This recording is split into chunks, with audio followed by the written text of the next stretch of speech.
Hello friends, आप सभी का बहुत बहुत स्वागत है। मैं हूं शिवम कुमार और आप देख रहे हैं बीएसए ट्रिकी क्लासेस।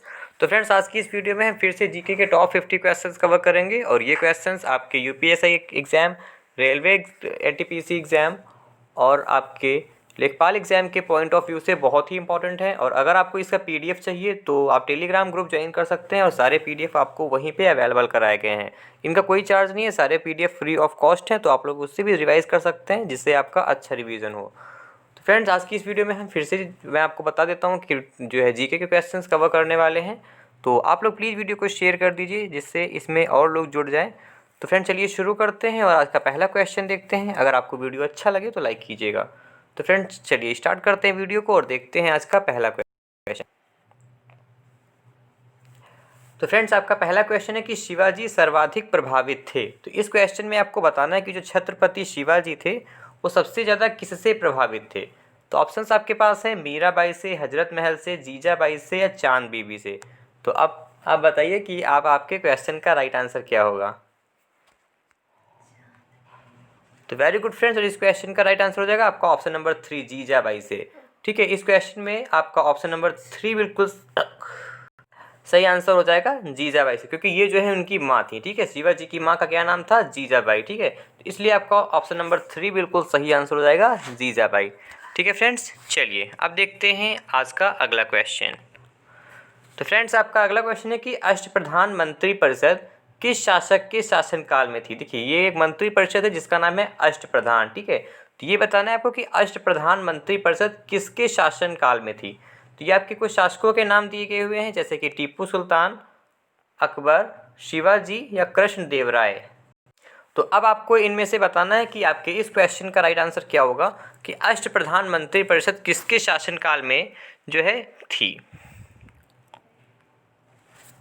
तो फ्रेंड्स, आपके इस क्वेश्चन का राइट आंसर हो जाएगा ऑप्शन नंबर 3, शिवाजी। ठीक है, चलिए अभी हमने इस शिवाजी के बारे में डिस्कस किया हुआ है कि ये जो सबसे ज़्यादा किससे प्रभावित थे, तो वो थे जीजाबाई, जो कि उनकी माँ थी।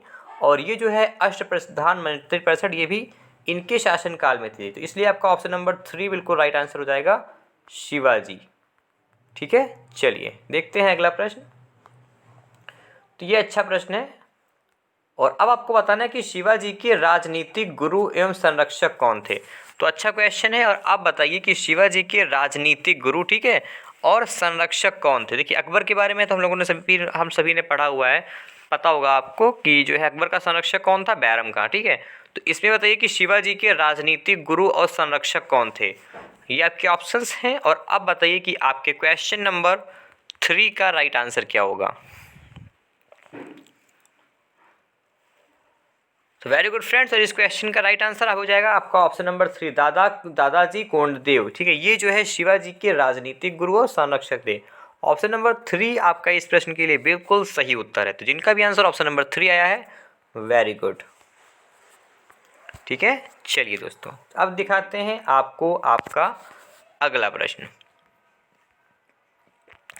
तो फ्रेंड्स, आपका अगला प्रश्न है कि शिवाजी को कर्म दर्शन का उपदेश देने वाले एवं शिवाजी के पुत्र संभाजी को मराठों को संगठित करने और महाराष्ट्र धर्म को प्रचारित करने का उपदेश देने वाले मराठा संत थे। देखिए कितना जो है लंबा क्वेश्चन है, और इस क्वेश्चन को आप लोग ध्यान से देख लीजिए और अब बताइए कि आपके इस प्रश्न का सही उत्तर क्या होगा। मैं क्वेश्चन फिर से रिपीट कर देता हूँ कि शिवाजी को कर्म दर्शन का उपदेश देने वाले, देखिए इसमें बताना है आपको कि किसने जो है शिवाजी को कर्म दर्शन का उपदेश दिया और शिवाजी के पुत्र संभाजी को मराठों को संगठित करने के लिए और महाराष्ट्र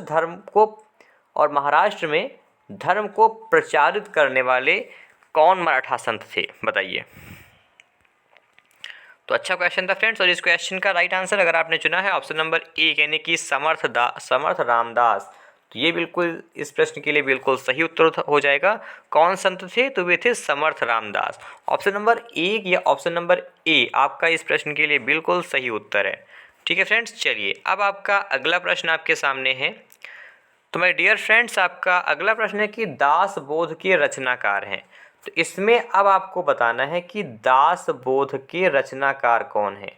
ठीक है, चलिए फ्रेंड्स, आपके ऑप्शंस आपके सामने हैं, तुलसीदास, सूरदास, कबीरदास या समर्थ रामदास।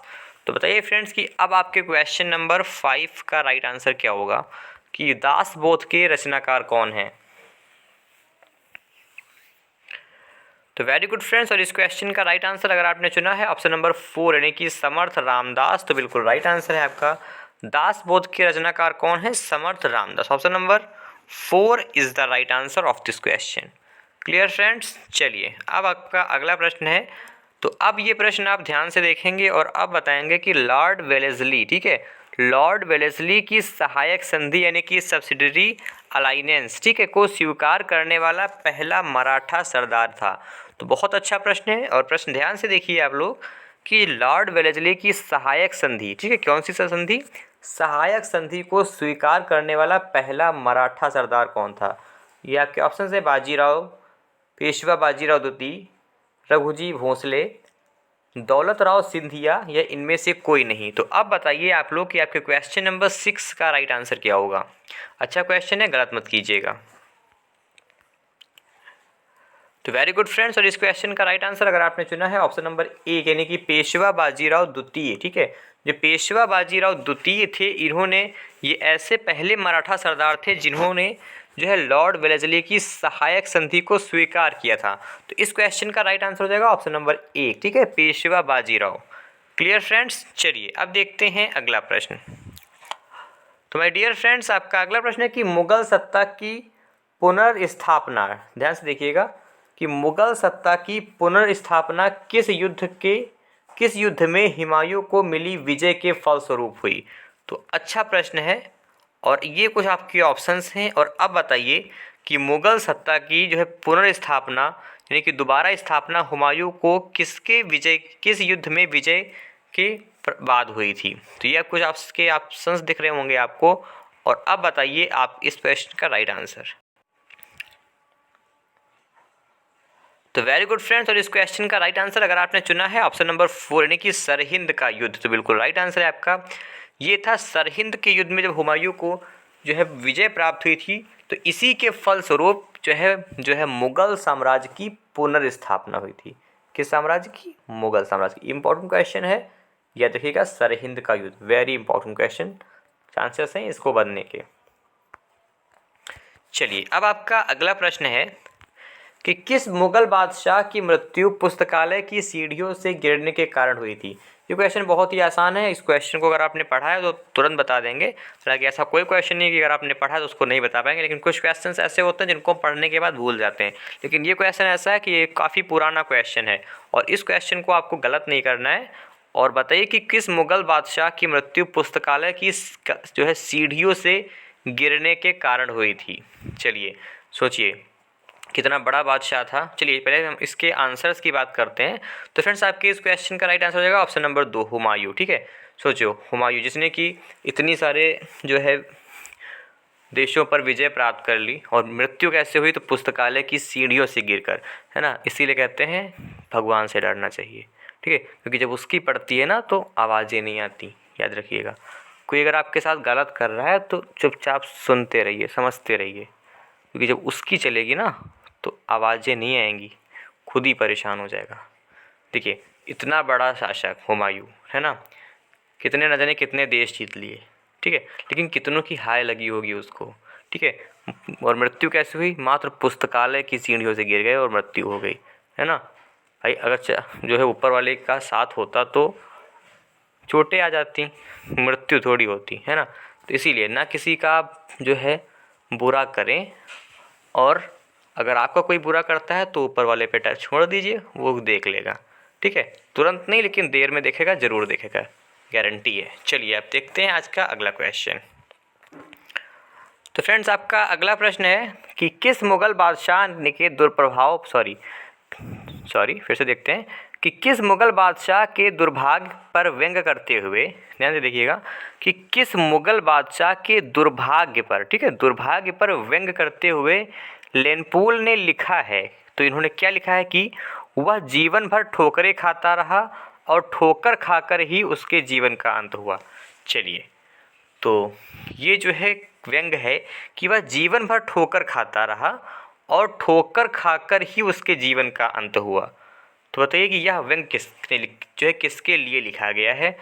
तो इसको हमने भी डिस्कस कर लिया है फ्रेंड्स कि ये जो है लिखा गया था हुमायूं के लिए, क्योंकि भाई इन्होंने संघर्ष तो किया, ठीक है, लेकिन ठोकरें खाई और ठोकर खाकर ही उनके जीवन का अंत हुआ, यानी कि पुस्तकालय की सीढ़ियों से उतर रहे होंगे और ठोकर लगी और वो एक्सपायर हो गए।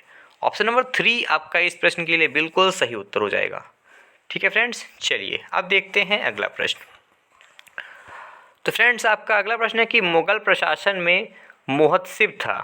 तो देखिए एक वर्ड आता था मुगल प्रशासन में, मुहत्सिब, ठीक है, जैसे वज़ीर आज़म ऐसा क्या होता है, तो एक वर्ड ऐसा ही है मुहत्सिब। वज़ीर आज़म को प्रधानमंत्री बोलते हैं और आज भी पाकिस्तान में वज़ीर आज़म को प्रधानमंत्री को वज़ीर आज़म बोला जाता है ना, जैसे अपने प्रधानमंत्री तो वैसे ही उनको वहाँ वज़ीर आज़म, ठीक है। तो ये वज़ीर आज़म मुगल में भी बोला जाता था प्रधानमंत्री को। चलिए अगर हम बात करें इसके, देखिए पहले आप लोग बताइए कि मुगल प्रशासन में मुहत्सिब कौन था। तो आपके ऑप्शंस हैं जैसे कि एक्चुअली कुछ हेल्थ का इशू जैसे कि मैंने आपको बताया था, तो हालांकि कुछ रिकवर हो रहा है, आप लोगों की दुआएं हैं साथ में, तो आई थिंक जल्दी रिकवर हो जाएगा। चलिए बताइए कि मुगल प्रशासन में मुहत्सिब कौन था। तो फ्रेंड देखिए ये जो लोक आचरण अधिकारी होता था इसको मुहत्सिब बोलते थे। ऑप्शन नंबर 3 आपका इसमें सही हो जाएगा, मुहत्सिब, ठीक है। चलिए देखते हैं अगला प्रश्न। तो फ्रेंड्स आपका अगला प्रश्न है कि मुगल प्रशासन में मदद ए माश इंगित करता है। तो एक वर्ड है मदद ए माश, तो ये किसको इंगित करता है मुगल प्रशासन में। ऑप्शंस हैं चुंगी कर, विद्वानों को दी जाने वाली राजस्व मुक्त अनुदत्त भूमि, या सैन्य अधिकारियों को दी जाने वाली पेंशन, या बुआई कर। तो बताइए फ्रेंड्स कि अब आपके क्वेश्चन नंबर 11 का राइट आंसर क्या होगा। तो फ्रेंड देखिए मुगल प्रशासन में जो मदद ए माश इंगित करता था, ये करता था विद्वानों को दी जाने वाली राजस्व मुक्त अनुदत्त भूमि, ठीक है। ये थे ऑप्शन नंबर 2 आपका इस प्रश्न के लिए बिल्कुल सही उत्तर हो जाएगा, ठीक है, विद्वानों को दी जाने वाली राजस्व मुक्त अनुदत्त भूमि, ठीक है। चलिए अब आपका अगला प्रश्न है। तो दोस्तों आपका अगला प्रश्न है कि दास्तान ए आमिर हमजा, ठीक है, दास्तान ए आमिर हमजा का चित्रांकन किसके द्वारा किया गया है। अच्छा क्वेश्चन है आपका, क्वेश्चन नंबर 12 है कि दास्तान ए आमिर हमजा, तो इसका जो चित्रांकन है ये किसके द्वारा किया गया है। आपके ऑप्शंस हैं अब्दुल शमद, मंसूर, मीर सैयद अली या अबुल हसन। तो अच्छा क्वेश्चन है, गलत मत कीजिएगा। चलिए अगर गलत भी करते हैं तो कोई दिक्कत नहीं, क्योंकि गलतियां करेंगे तभी सीखेंगे, है ना। मैंने कल बताया था अगर आप दिन भर लेटे ही रहेंगे, आज ही बताया मैंने आपको कि अगर आप अपना बेड ही नहीं छोड़ेंगे तो गलतियां होंगी ही नहीं आपसे। चलिए इस क्वेश्चन का राइट आंसर हो जाएगा आपका option number A Abdul Samad, ठीक है, अब्दुल समद ये दास्तान ए आमिर हमजा का चित्रांकित हैं। चलिए इनके द्वारा इनका चित्रांकन किया गया। ऑप्शन नंबर 1 आपका इस प्रश्न के लिए बिल्कुल सही उत्तर है, ठीक है। तो फ्रेंड्स आपका अगला क्वेश्चन है कि निम्नलिखित में से किस सुल्तान ने पहले हज़रत ए आला की उपाधि अपनाई और बाद में सुल्तान की। तो बहुत अच्छा प्रश्न है। चलिए तो ये कुछ आपके ऑप्शंस हैं, ठीक है। चलिए हम आपको चॉइस देते हैं कि आपके इन 3 में से एक राइट आंसर है। लास्ट वाला जो ऑप्शन है इस्लाम शाह सूरी, तो इसको जो है एलिमिनेट कर देते हैं, और इनमें से आपका एक राइट आंसर है कि निम्नलिखित में से किस सुल्तान ने पहले हज़रत ए आला की उपाधि अपनाई और बाद में सुल्तान की। तो चलिए बताइए फ्रेंड्स कि ये जो है कौन सा सुल्तान था, बहलोल लोधी, सिकंदर लोधी या शेर शाह सूरी। तो फ्रेंड्स अगर आपने चुना है ऑप्शन नंबर 3 यानी कि शेर शाह सूरी, तो बिल्कुल राइट आंसर है आपका। शेर शाह सूरी ऐसे सुल्तान थे जिन्होंने पहले हज़रत ए आला की उपाधि अपनाई और फिर सुल्तान की, इसलिए ऑप्शन नंबर 3 या ऑप्शन नंबर सी आपका इस प्रश्न के लिए बिल्कुल सही उत्तर हो जाएगा, ठीक है फ्रेंड्स। चलिए अब ले चलते हैं आपको आगे इस वीडियो के अगले प्रश्न की तरफ। तो फ्रेंड्स आपका अगला क्वेश्चन है कि निम्नलिखित में से किस मुगल बादशाह को वज़ीर गाज़िउद्दीन ने दिल्ली में दाखिल नहीं होने दिया। तो अच्छा ये भी क्वेश्चन है कि ऐसा कौन सा मुगल बादशाह ऐसा कौन सा वज़ीर था जिसने कि जो है किस मुगल बादशाह को दिल्ली में ही नहीं दाखिल होने दिया। अच्छा क्वेश्चन है, बताइए। अब आपके 4 ऑप्शंस आपके सामने हैं और बताइए कि आपके क्वेश्चन नंबर 14 का राइट आंसर क्या होगा। तो फ्रेंड्स जो वज़ीर गाज़िउद्दीन ने जो मुग़ल बादशाह था वो था शाह आलम द्वितीय। तो शाह आलम द्वितीय को इन्होंने दिल्ली में दाखिल नहीं होने दिया था। कौन था? शाह आलम द्वितीय। तो इसलिए जिनका भी आंसर ऑप्शन नंबर 2 या ऑप्शन नंबर बी आया है बिल्कुल सही उत्तर है। ठीक है फ्रेंड्स, चलिए अब आपका अगला प्रश्न है कि निम्नलिखित में से कौन चिश्ती सिलसिला का नहीं था। सॉरी फ्रेंड्स, बताइए, मैं क्वेश्चन फिर से रिपीट करता हूँ, कुछ मिस्टेक हुआ है कि निम्नलिखित में से कौन चिश्ती सिलसिला का नहीं था। हाँ, बताइए कि कौन जो है चिश्ती सिलसिला का नहीं था। कुतुबुद्दीन बख्तियार काकी, शेख हमीदुद्दीन नागौरी, बाबा फरीद या शेख बहाउद्दीन ज़करिया। काफ़ी यूनिक सा क्वेश्चन है और आपके इस क्वेश्चन का राइट आंसर हो जाएगा ऑप्शन नंबर 4, शेख बहाउद्दीन ज़करिया। ये जो है चिश्ती सिलसिले के नहीं थे। Option number 4 is the right answer of this question. ठीक है फ्रेंड्स, चलिए अब आपका अगला प्रश्न आपके सामने है। चलिए अगर बात करें चिश्ती सिलसिले की तो आप ये भी बताइए हमको कि चिश्ती सिलसिले के किस सूफ़ी को चिराग ए देहलवी यानी कि दीपक, दिल्ली का दीपक कहा जाता है। बहुत अच्छा क्वेश्चन है, इंपॉर्टेंट क्वेश्चन है। तो चिश्ती सिलसिले के किस सूफ़ी को चिराग ए देहलवी यानी कि दिल्ली का दीपक कहा जाता है। आपके ऑप्शन है निज़ामुद्दीन औलिया, शेख नसीरुद्दीन, मोहम्मद गेसुदराज यानी कि इनका जो उपनाम है बंदानवाज, या सलीम चिश्ती। तो बताइए कि दिल्ली का दीपक किन्हें कहा जाता है। तो फ्रेंड्स ये हैं शेख नसीरुद्दीन। शेख नसीरुद्दीन को जो है चिराग ए देहलवी या दिल्ली का दीपक कहा जाता है। तो इसलिए आपके इस क्वेश्चन का right answer option number B या ऑप्शन नंबर 2 हो जाएगा। ठीक है फ्रेंड्स, चलिए अब दिखाते हैं आपको आपका अगला क्वेश्चन। तो फ्रेंड्स आपका अगला प्रश्न है कि निम्नलिखित में से किस सुल्तान से निज़ामुद्दीन औलिया ने भेंट करने से इनकार कर दिया था। तो बहुत अच्छा क्वेश्चन है। तो ऐसा कौन, देखिए निज़ामुद्दीन औलिया, सॉरी अभी हमने क्या डिस्कस किया है कि जो है दिल्ली का दीपक किसे कहा जाता है ना। और अब बताइए कि ऐसा कौन सा जो है सुल्तान था, ठीक है, जिससे कि जो है भेंट नहीं की, मिलने को निज़ामुद्दीन औलिया ने इनकार कर दिया था। तो ऑप्शंस आपके सामने हैं, ठीक है, जैसे कि जलालुद्दीन फिरोज़ खिलजी, अलाउद्दीन खिलजी, गयासुद्दीन तुगलक या मोहम्मद बिन तुगलक। तो बताइए कि किससे जो है निज़ामुद्दीन औलिया ने भेंट ही करने से मना कर दिया था। तो वेरी गुड फ्रेंड्स, और इस क्वेश्चन का राइट आंसर अगर आपने चुना है ऑप्शन नंबर ए यानी कि जलालुद्दीन फिरोज़ खिलजी, तो बिल्कुल राइट आंसर है आपका। जलालुद्दीन फिरोज़ खिलजी से मिलने को इनकार कर दिया था, किसने? निज़ामुद्दीन औलिया ने। ऑप्शन नंबर ए का आपका इसमें सही हो जाएगा। क्लियर फ्रेंड्स, चलिए अब देखते हैं अगला प्रश्न। तो डियर फ्रेंड्स आपका अगला प्रश्न है कि निम्नलिखित सूफी सिलसिलों, यानी कि सिलसिलों मतलब कि संप्रदाय होता है, ठीक है, तो निम्नलिखित में से सूफी सिलसिलों में कौन संगीत के विरुद्ध था। तो ऐसा कौन था जो कि संगीत के विरुद्ध था? चिश्ती, सुहरावर्दी, कादरी या नक्शबंदी। तो फ्रेंड्स बताइए कि अब आपके इस क्वेश्चन का राइट आंसर क्या होगा।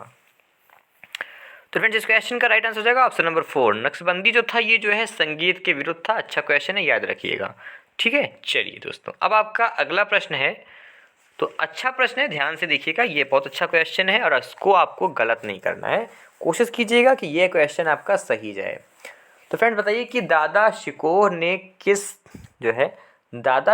ने किस शीर्षक के उपनिषदों का फारसी में अनुवाद किया था। चलिए बताइए, ऑप्शन आप देख लीजिए और बताइए कि आपके क्वेश्चन नंबर 19 का राइट आंसर क्या होगा। तो फ्रेंड्स इस क्वेश्चन का राइट आंसर अगर आपने चुना है ऑप्शन नंबर 4 यानी कि सिर ए अकबर, तो ये एक ऐसा उपनिषद था जिसका जो है ट्रांसलेशन फारसी में किया गया था। ठीक है, ऑप्शन नंबर 4 आपका इसमें सही हो जाएगा। ठीक है, सिर ए अकबर। क्लियर फ्रेंड्स, चलिए अब आपका अगला प्रश्न है। तो फ्रेंड्स आपका अगला प्रश्न है कि सूफिया कलाम, ठीक है, सूफिया कलाम जो एक प्रकार का भक्त संगीत है, विशेषता है। तो इसमें आपको देखिए सूफिया कलाम है क्या, तो ये है एक भक्ति संगीत। तो इसकी विशेषता क्या है, यानी कि ये जो है कहाँ की इसकी विशेषता है। ठीक है, गुजरात की, कश्मीर की या राजस्थान की। तो बताइए कि सूफिया कलाम जो कि एक भक्त संगीत है तो इसकी विशेषता है। तो फ्रेंड्स ये है कश्मीर की। ठीक है, जो सूफिया कलाम है इसमें कश्मीर की विशेषता है। ऑप्शन नंबर 2 आपका इसमें सही हो जाएगा, कश्मीर की। क्लियर फ्रेंड्स, चलिए अब आपका अगला प्रश्न है कि ब्रह्म सत्य है, ये जो है उक्ति है, ध्यान से देखिएगा, ये कथन है कि ब्रह्म सत्य है और जगत मिथ्या है। तो यह उक्ति है फ्रेंड, देखिए ब्रह्म सत्य है और जगत मिथ्या है, तो ये किसकी होती है? चलिए बताइए। तो फ्रेंड्स इस क्वेश्चन का राइट आंसर हो जाएगा आपका ऑप्शन नंबर 2, ठीक है, रामानुजाचार्य, ठीक है, ये जो है रामानुजाचार्य की उक्ति है कि ब्रह्म सत्य है और जगत मिथ्या है। ऑप्शन नंबर 2 आपका इसमें सही हो जाएगा। Clear friends? चलिए अब आपका प्रश्न है कि रामानुजाचार्य को किस कट्टर शैव मतालबंदी चोल शासक के धमकी के कारण, ठीक है, ध्यान से देखिएगा कि जो है धमकी के कारण त्रिचनापल्ली छोड़कर मैसूर जाना पड़ा। चलिए बताइए कि किसकी धमकी थी कि जिसके कारण उनको त्रिचनापल्ली छोड़कर मैसूर जाना पड़ गया? तो फ्रेंड्स इस क्वेश्चन का राइट आंसर हो जाएगा आपका ऑप्शन नंबर 3, कुतोत्तुंग प्रथम, ठीक है, ये थे कुतोत्तुंग प्रथम। Option number 3 is the right answer of this question. Clear friends? चलिए अब आपका अगला प्रश्न है, देखिए फ्रेंड्स अब आपका प्रश्न है कि रामानुजाचार्य को होयसल वंश के जैन धर्मावलंबी शासक विट्टिगिन को वैष्णव धर्मावलंबी बनाने में सफलता मिली। विट्टिगन ने अपना नाम बदलकर क्या रखा था? चलिए बताइए। प्रश्न अच्छा सा है, थोड़ा बड़ा है, तो कंफ्यूज ना होइए और बोर भी ना होइए, ठीक है। और बताइए कि जो है विट्टिगिन ने जो है जब अपना धर्म बदल दिया था, ठीक है, यानी कि वो जो वैष्णव धर्म में चले गए थे, तो इन्होंने अपना नाम क्या रखा था? तो फ्रेंड्स अगर आपने चुना है ऑप्शन नंबर 1 यानी कि विष्णुवर्धन, तो बिल्कुल राइट आंसर है आपका। ये जो है इन्होंने विट्टिग से अपना नाम बदल कर रख लिया था विष्णुवर्धन। ऑप्शन नंबर 1 आपका इसमें से हो जाएगा। Clear friends? चलिए अब आपका अगला प्रश्न है कि किसने भक्ति के क्षेत्र में शूद्रों को भगवत दर्शन व मोक्ष का अधिकार देकर उन्हें इस्लाम धर्म स्वीकार करने से रोका? अच्छा क्वेश्चन है, काम भी अच्छा किया था। तो ये नेक काम किसने किया था बताइए कि किसने भक्ति के क्षेत्र में शूद्रों को भगवत दर्शन व मोक्ष का अधिकार देकर उन्हें इस्लाम धर्म स्वीकार करने से रोका था? तो फ्रेंड्स अगर आपने चुना है ऑप्शन नंबर 1 यानी कि रामानुजाचार्य, तो बिल्कुल राइट आंसर है आपका। ये कार्य किया था रामानुजाचार्य ने। ऑप्शन नंबर 1 आपका इस प्रश्न के लिए बिल्कुल सही उत्तर हो जाएगा। ठीक है, चलिए अब दिखाते हैं आपको आपका अगला प्रश्न। तो माय डियर फ्रेंड्स आपका अगला प्रश्न है कि दक्षिण भारत का वह संत कौन था जिसने अपना अधिकांश जीवन उत्तर भारत में वृंदावन में बिताया? तो बताइए कि देखिए वृंदावन तो बहुत ही अच्छा शहर है, ठीक है, मैं एक बार ही गया हूँ, लेकिन मेरे यहाँ से लगभग 350 किलोमीटर के आसपास पड़ता है। बहुत अच्छा शहर है। वृंदावन का एक मंदिर पड़ता है वहाँ पे, प्रेम मंदिर।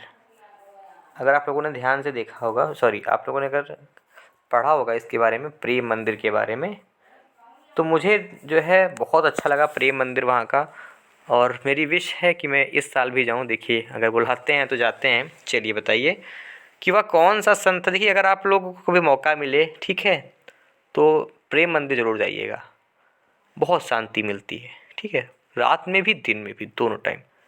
चलिए आप वहाँ की कलाकारी देखेंगे।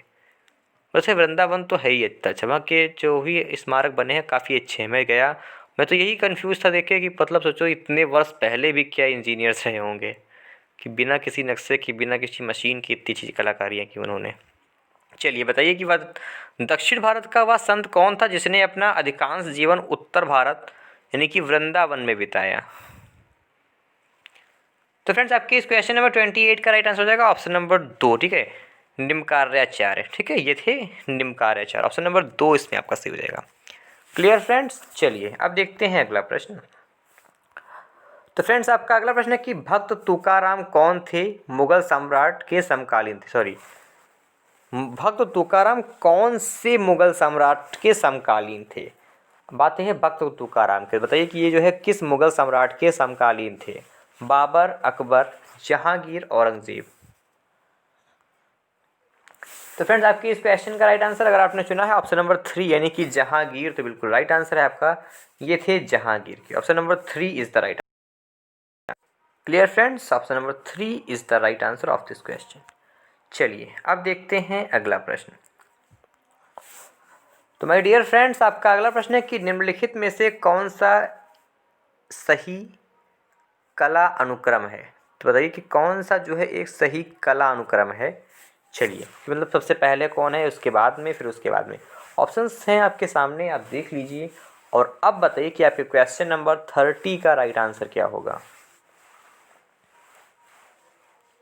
तो फ्रेंड्स, इस क्वेश्चन का राइट आंसर अगर आपने चुना है ऑप्शन नंबर 1 यानी कि शंकराचार्य, रामानुज और चैतन्य, तो ये जो कलाक्रम है बिल्कुल सही है, यानी कि ये सीरियल बिल्कुल सही है। ऑप्शन नंबर 1 आपका इस प्रश्न के लिए बिल्कुल सही उत्तर हो जाएगा। ठीक है फ्रेंड्स, चलिए अब आपका अगला प्रश्न है कि निम्नलिखित में से किस भक्ति संत ने, यानी कि निम्नलिखित में से किस भक्ति संत ने अपने संदेश के प्रचार के लिए सबसे पहले हिंदी का प्रयोग किया। चलिए बताइए अब आप लोग कि किस भक्ति संत ने अपने संदेश के प्रचार के लिए सबसे पहले हिंदी भाषा का प्रयोग किया। दादू, कबीर, रामानंद या तुलसीदास। तो फ्रेंड्स, ये थे रामानंद जी। ऑप्शन नंबर 3 आपका इस प्रश्न के लिए बिल्कुल सही उत्तर हो जाएगा, रामानंद। ठीक है बेटा, चलिए दोस्तों अब हम ले चलते हैं आपको आगे अगले प्रश्न की तरफ। तो फ्रेंड्स, आपका अगला प्रश्न है कि बहमनी साम्राज्य से सबसे अंत में कौन सा राज्य स्वतंत्र हुआ। अब बताइए कि बहमनी साम्राज्य से सबसे अंत में, यानी कि सबसे लास्ट में कौन सा राज्य स्वतंत्र हुआ। ऑप्शन है आपके बीजापुर, अहमदनगर, गोलकुंडा या बीदर। तो फ्रेंड्स चलिए हम फिर से आपको एक चॉइस देते हैं कि आपके इन 3 में से ही एक राइट आंसर है। तो बताइए कि बहमनियों से सबसे लास्ट में, सबसे अंत में कौन सा राज्य स्वतंत्र हुआ था। तो फ्रेंड्स, आपके इस क्वेश्चन का राइट आंसर हो जाएगा ऑप्शन नंबर 4 यानी कि बीदर। ये था Bidar. Option number 4 is the right answer of this question. ठीक है दोस्तों, चलिए अब हम ले चलते हैं आपको आगे इस वीडियो के अगले प्रश्न की तरफ।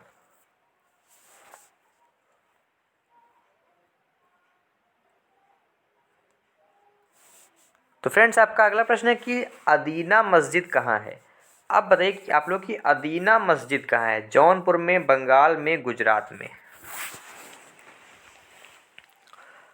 तो फ्रेंड्स, इस क्वेश्चन का राइट आंसर अगर आपने चुना है ऑप्शन नंबर 3 यानी कि गुजरात में, तो बिल्कुल राइट आंसर है आपका। अदीना मस्जिद कहाँ है, गुजरात में। चलिए अब मैं इसके बारे में डिस्कस करने वाला था, आटला मस्जिद के बारे में। ठीक है, मैं जो है आटला मस्जिद के बारे में डिस्कस करने वाला था, जो कि आपका नेक्स्ट क्वेश्चन ही है। तो अब आप बताइए कि आटला मस्जिद कहाँ है, क्योंकि ये क्वेश्चन भी इंपॉर्टेंट है। अगर ना भी होता तब भी मैं इसको डिस्कस कर लेता। तो फ्रेंड बताइए कि आटला मस्जिद कहाँ है। जौनपुर में, यहाँ पे पश्चिम होना चाहिए, पश्चिम बंगाल में, गुजरात में या खानदेश में। तो फ्रेंड्स, इस क्वेश्चन का राइट आंसर अगर आपने चुना है ऑप्शन नंबर 1 यानी कि जौनपुर में, तो बिल्कुल राइट आंसर है आपका। आटला मस्जिद ये है जौनपुर में, ये यूपी का जिला है जौनपुर, वहीं पे ये आटला मस्जिद है। ठीक है, ये क्वेश्चन यूपी जीके में भी कई बार पूछा गया है। क्लियर फ्रेंड्स, चलिए अब देखते हैं इस वीडियो का अगला क्वेश्चन। तो फ्रेंड्स, आपका अगला प्रश्न है कि प्रसिद्ध विरूपाक्ष मंदिर कहाँ है। अच्छा क्वेश्चन है, ये प्रसिद्ध मंदिर है विरूपाक्ष। तो ये बताइए कि ये प्रसिद्ध विरूपाक्ष मंदिर है कहाँ। भद्राचलम में, चिदम्बरम में, हम्पी में या श्रीकालहस्ती में।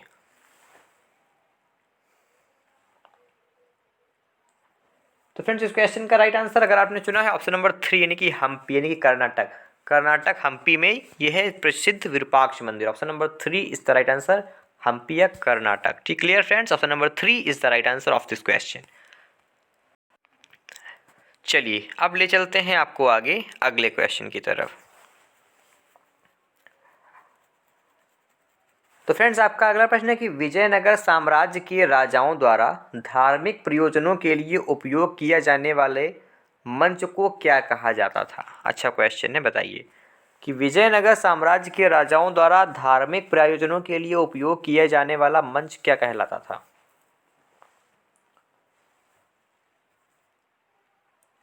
तो फ्रेंड्स, इस क्वेश्चन का राइट आंसर अगर आपने चुना है ऑप्शन नंबर 1 यानी कि महानवमी दिब्बा, तो बिल्कुल राइट आंसर है आपका। इसे कहा जाता था महानवमी दिब्बा। ऑप्शन नंबर 1 आपका इस प्रश्न के लिए बिल्कुल सही उत्तर हो जाएगा।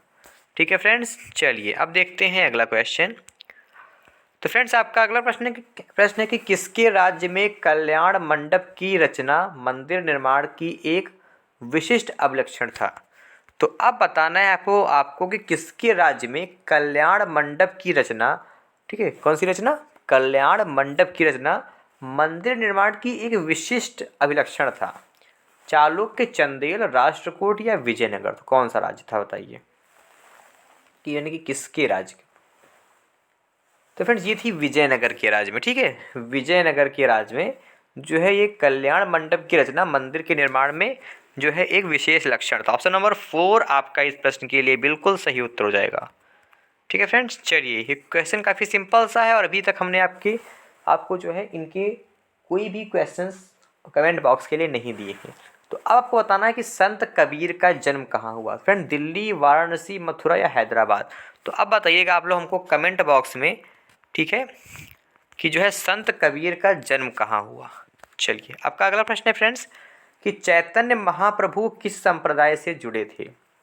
तो इसमें आप बताइए कि चैतन्य महाप्रभु किस संप्रदाय से जुड़े थे। आपके ऑप्शंस हैं श्री संप्रदाय, वरकरी संप्रदाय, गौड़ीय संप्रदाय। तो फ्रेंड्स आप बताइए कि चैतन्य महाप्रभु किस संप्रदाय से जुड़े थे। तो फ्रेंड्स आपके इस क्वेश्चन का राइट आंसर हो जाएगा ऑप्शन नंबर 3 गौड़ीय संप्रदाय। ठीक है, यह कौन सी संप्रदाय थी, तो ये थी गौड़ीय संप्रदाय। ऑप्शन नंबर 3 आपका इस प्रश्न के लिए बिल्कुल सही उत्तर हो जाएगा। ठीक है फ्रेंड्स, चलिए दोस्तों अब आपका अगला प्रश्न है, काफ़ी जल्दी से करते हैं क्योंकि वीडियो काफ़ी लंबा हो रहा है। मेरी कोशिश रहती है कि जो है कम समय में आपके ज़्यादा क्वेश्चन कवर करा दें। तो फ्रेंड्स आप बताइए कि पुष्टि मार्ग के दर्शन की स्थापना किसने की थी।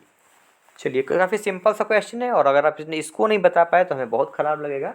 तो देखिए फ्रेंड्स कि पुष्टि मार्ग के दर्शन की स्थापना किसने की थी, चैतन्य ने, नानक ने, सूरदास ने या वल्लभाचार्य ने।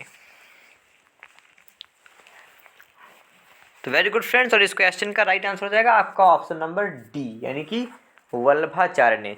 पुष्टि मार्ग के दर्शन की स्थापना किसने की थी, वल्लभाचार्य ने। Option number 4 is the right answer of this question. चलिए अब आपका दोस्तों अगला प्रश्न है कि किस संत ने ईश्वर को अपने पास अनुभव करने के लिए नृत्य एवं गीतों को माध्यम बनाया। चलिए आप बताइए कि ऐसा कौन सा संत था जिसने कि ऐसा महसूस करने के लिए खुद को कि ईश्वर हमारे ही पास में है, तो इसके लिए उसने नृत्य और गीतों को उस माध्यम बना लिया। अब बताइए आपके ऑप्शंस हैं शंकर देव, चंडीदास, ज्ञानदेव, चैतन्य महाप्रभु। तो बताइए कि वह संत जो है कौन थे। तो फ्रेंड्स आपके इस क्वेश्चन का राइट आंसर अगर आपने चुना है ऑप्शन नंबर 4 यानी कि चैतन्य महाप्रभु, तो बिल्कुल सही आंसर है आपका, ये थे Chaitanya Mahaprabhu. Option number 4 is the right answer of this question. Clear friends, चलिए अब दिखाते हैं आपको आपका अगला प्रश्न। तो माय डियर फ्रेंड्स आपका अगला प्रश्न है कि अद्वैतवाद के सिद्धांत के प्रतिपादक कौन थे। चलिए बताइए कि अद्वैतवाद सिद्धांत के प्रतिपादक कौन थे, रामानुज, शंकराचार्य, माधवाचार्य, विवेकानंद। कौन सा सिद्धांत है फ्रेंड्स, तो ये भी आज याद रखेंगे, अद्वैतवाद। क्लियर, चलिए बताइए कि आपके क्वेश्चन में 44 का राइट आंसर क्या होगा। तो फ्रेंड्स इस क्वेश्चन का राइट आंसर अगर आपने चुना है ऑप्शन नंबर 4 यानी कि शंकराचार्य, तो बिल्कुल राइट आंसर है आपका। अद्वैतवाद सिद्धांत के प्रतिपादक कौन थे, शंकराचार्य। ऑप्शन नंबर 2 और ऑप्शन नंबर बी आपका इस प्रश्न के लिए बिल्कुल सही उत्तर हो जाएगा। ठीक है दोस्तों, चलिए अब देखते हैं आज का अगला क्वेश्चन। ये भी काफ़ी सिंपल सा क्वेश्चन है कि आपको बताना है कि गीत गोविंद के रचयिता हैं। तो फ्रेंड्स बताइए कि गीत गोविंद के रचयिता कौन है, बाण भट्ट, जयदेव, सूरदास या चैतन्य। काफ़ी सिंपल सा क्वेश्चन था फ्रेंड्स और इस क्वेश्चन का राइट आंसर अगर आपने चुना है ऑप्शन नंबर 2 यानी कि जयदेव, तो बिल्कुल राइट आंसर है आपका। गीत गोविंद के रचयिता कौन है, जयदेव। ऑप्शन नंबर 2 या ऑप्शन नंबर 2 बिल्कुल सही आंसर हो जाएगा आपका, जयदेव। ठीक है फ्रेंड्स, चलिए देखते हैं अगला प्रश्न। तो डियर फ्रेंड्स आपका अगला प्रश्न है कि गुरु नानक का धर्म उपदेश है। तो ये कुछ क्वालिटीज़, कुछ विशेषताएं दी गई हुई हैं और इनमें से बताना है आपको कि गुरु नानक जी का धर्म उपदेश क्या है। तो फ्रेंड्स अगर आपने चुना है ऑप्शन नंबर 1 यानी कि मानव बंधुत्व का, देखिए जो है गुरु नानक जी का जो धर्म उपदेश है ये संबंधित है मानव बंधुत्व से। ऑप्शन नंबर 1 आपका इस प्रश्न के लिए बिल्कुल सही उत्तर हो जाएगा। ठीक है, चलिए अब देखते हैं आज का अगला क्वेश्चन। तो फ्रेंड्स आपका अगला प्रश्न है कि निम्नलिखित में से किस भाषा को लोकप्रिय बनाने में कवि चंडीदास का योगदान है। तो ये काफ़ी सिंपल सा क्वेश्चन है और इस क्वेश्चन को आप लोगों ने कई बार पढ़ा होगा। ये क्वेश्चन जो है कई बार इसको रिपीट भी किया गया है। तो इसमें आपको बताना है कि निम्नलिखित में से किस भाषा को लोकप्रिय बनाने में कवि चंडीदास का योगदान है। तो फ्रेंड्स इस क्वेश्चन का राइट आंसर हो जाएगा ऑप्शन नंबर ए यानी कि बंगाली। जो बंगाली भाषा है इसको जो है पॉपुलर यानी कि लोकप्रिय बनाने में जो है किसका हाथ है यानी कि किसका योगदान है, कवि चंडीदास का। ऑप्शन नंबर ए क्या आपका इसमें से हो जाएगा, मेरा वर्ड है ये हाथ। चलिए तो फ्रेंड्स आपका सेकंड लास्ट क्वेश्चन है कि भक्ति को दार्शनिक आधार प्रदान करने वाले प्रथम आचार्य थे। तो बताइए कि भक्ति को दार्शनिक आधार प्रदान करने वाले प्रथम आचार्य कौन थे। रामानुजाचार्य, शंकराचार्य, माधवाचार्य या वल्लभाचार्य।